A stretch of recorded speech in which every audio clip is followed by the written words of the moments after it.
While the high price of oil is a global issue and outside the control of the government, we have introduced measures to lift the burden of our people. Several months ago, we removed the tariff on oil. We have also been providing targeted cash payments to the poorest of the poor to help you cope with their electric bills. Jakamono, Toy Quirino, dagijay consumers ti menos ti 100 kilowatts ti kuryente adan diskwento para makitulong kada kayo amin nga po nga nagrigrigat ti kuryente. But the fact is that this is a global phenomenon, and these global forces are causing real difficulties for all countries around the world. So no matter what actions we take, we must work together to resolve these global issues if we are to see any significant recovery in the world economy. Toy Quirino, saan laing importante ti agtaltalon, importante met ti reforma ti daga. Committed up ti land reform. Kas anak, dahil di Pangulo, nga nangirugi iti emancipation dagiti agtaltalon, babaen iti land reform.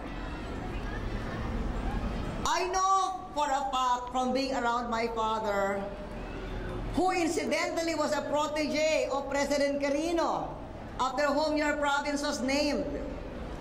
I learned from him how challenging it is to govern our nation.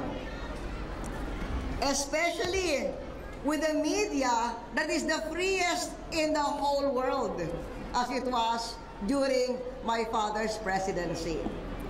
But a president governs for the benefit of all Filipinos and should not be focused on public relations.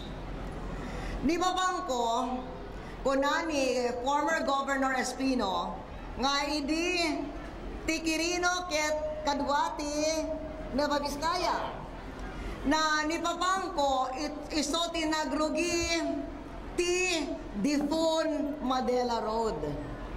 Ini tiempo na. My father was my greatest mentor, role model, and inspiration. I learned early from him the meaning and importance of fortitude.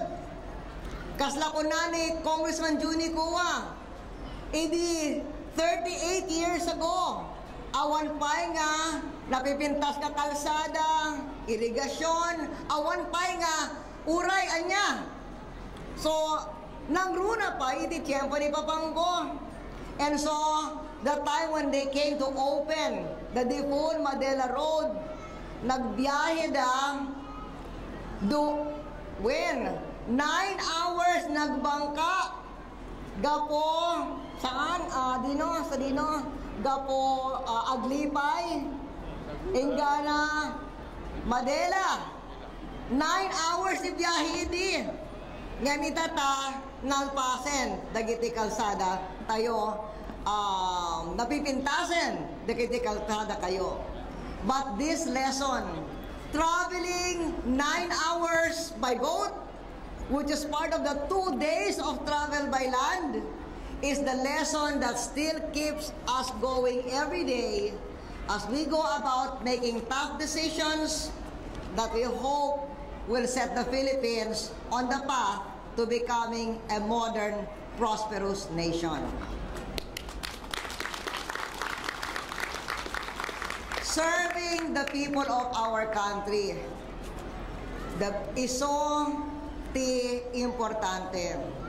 And I am very happy nga akas chairman the Appropriations Committee, itata, Congressman Joey Kua will serve not only the people of Quirino, but all the people of this great nation. And I know he will be tireless in working to bring about the changes that will deliver a better life for all Filipinos including all the people of Quirino. And so, we work with a very strong work ethic, at the same time promote an agenda that has delivered the strongest economy in more than 30 years and a better quality of life for millions of our countrymen, including, I hope, the Bugkalots of Quirino.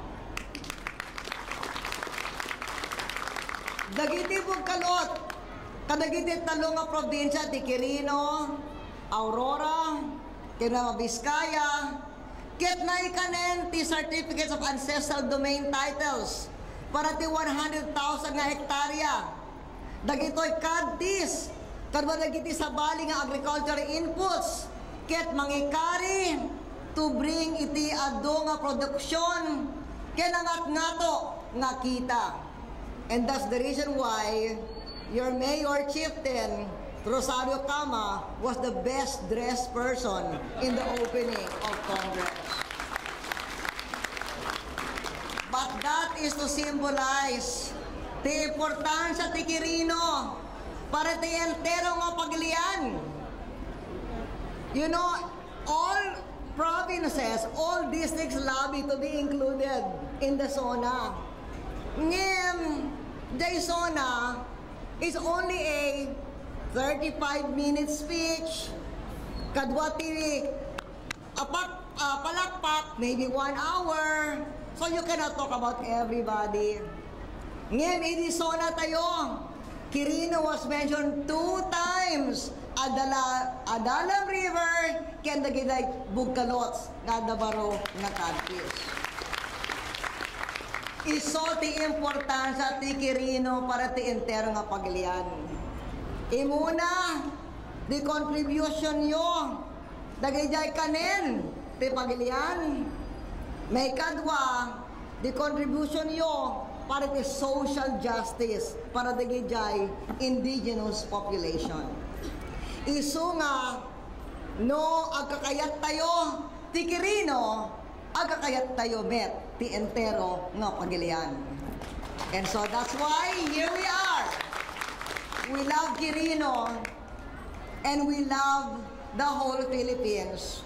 And we are here to thank Quirino because you love the Philippines, you help feed the Philippines, and you help the Philippines achieve social justice. Diyos agina kada kayo amin, and happy 37th anniversary.